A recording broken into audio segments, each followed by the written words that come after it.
طٰہٰ ما انزلنا علیک القرآن لتشقیٰ الا تذکرۃ لمن یخشیٰ۔ قرآن ہم نے اس لیے نازل نہیں کیا اے نبی کہ آپ مشقت میں پڑ جائیں، یہ تو نصیحت ہے جو بات قبول کرنا چاہے اس کے لیے۔ فذکر بالقرآن من یخاف وعید، اے نبی اس قرآن سے اس کو نصیحت کریں جو اللہ کی دھمکی سے ڈرنا چاہتا ہو، جو نہیں ڈرنا چاہتا چھوڑ دیں اس کو اس کے حال میں۔ یہ بڑا امپورٹنٹ ٹاپک ہے قرآن کا، یہاں پہ لوگ زبردستی کر رہے ہوتے ہیں، اور قرآن کہہ رہا ہے کہ آپ نے بس صرف دعوت دینی ہے، قبول کرتا ہے کرے، نہیں کرتا جائے دفعہ ہو۔ اللہ بے نیاز ہے نا۔ پھر یہاں تک کہ قرآن حکیم میں اس کا کلائمیکس یہ آیت کم از کم 4 دفعہ ریپیٹ ہوئی ہے مختلف انداز میں، فَلَعَلَّكَ بَاخِعٌ نَفْسَكَ عَلَىٰ آثَارِهِمْ إِن لَّمْ يُؤْمِنُوا بِهَٰذَا الْحَدِيثِ أَسَفًا۔ اے نبی تم اپنے آپ کو ہلاک کر دو گے اس غم میں کہ لوگ اس قرآن پہ ایمان نہیں لا رہے۔ چھوڑ دیں، آپ غم نہ کریں، آپ بس صرف بات پہنچائیں۔ اور یہاں پہ ہے فذکر، بس اے نبی آپ نصیحت کیجئے، ان نفعت الذکرى، اگر آپ کو یہ نظر آ رہا ہو کہ یہ نفع ہوگا نصیحت کرنا، اور اگر نظر نہیں آ رہا چھوڑ دیں۔ سیذکر من یخشی، نصیحت اس کو کرنی ہے اور بات وہ قبول کرے گا جو اللہ تعالیٰ سے ڈرنے والا ہوگا۔ وَيَتَجَنَّبُهَا الْأَشْقَى،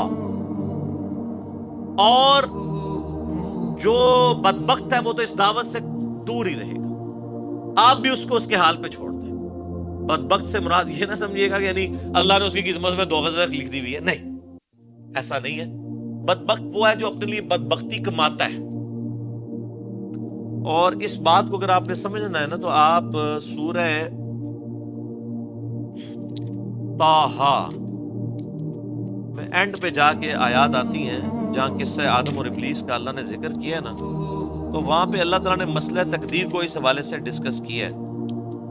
آیت نمبر ہے 123۔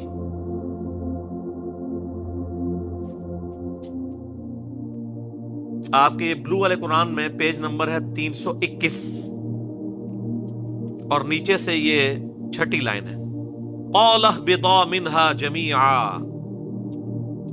اللہ فرماتا ہے ہم نے ان دونوں سے یعنی آدم اور اماں حوا سے کہا اتر جاؤ تم دونوں نیچے سب کے سب، بعضکم لبعض عدو، تمہاری اولاد بھی ہوگی وہ بعض کے دشمن ہوں گے۔ فَإِمَّا يَأْتِيَنَّكُم مِّنِّي هُدًى، پس جب کبھی بھی میری طرف سے کوئی ہدایت کی کتاب تمہارے پاس آئے گی، فَمَنِ اتَّبَعَ هُدَايَا، تو جو کوئی اس ہدایت کی کتاب کی پیروی کرے گا، فَلَا يَضِلُّ وَلَا يَشْقَى، تو نہ گمراہ ہوگا اور نہ بدبخت ہوگا جو کتاب کی پیروی کر لے گا۔ تو اس کا کیا مطلب ہوا؟ بدبختی انسان خود کماتا ہے۔ اللہ تعالیٰ کہہ رہا ہے کہ اے اولاد آدم جب کتاب آئے گی نا تو جو اس کی پیروی کر لے گا نہ گمراہ ہوگا نہ بدبخت ہوگا۔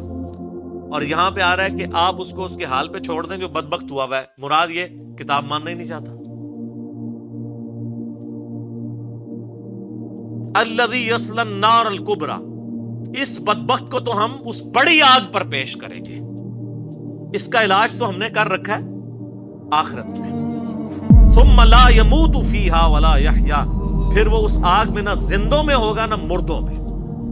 یہ ہے جناب اللہ کا غصہ، موت آئے تو کام ہی تمام ہو جائے نا۔ قرآن میں آتا ہے نا، اللہ تعالیٰ آتا ہے کہ سورہ فرقان میں کہ آج ایک موت نہیں کئی موتیں مانگو، موت نہیں تمہیں آئے گی۔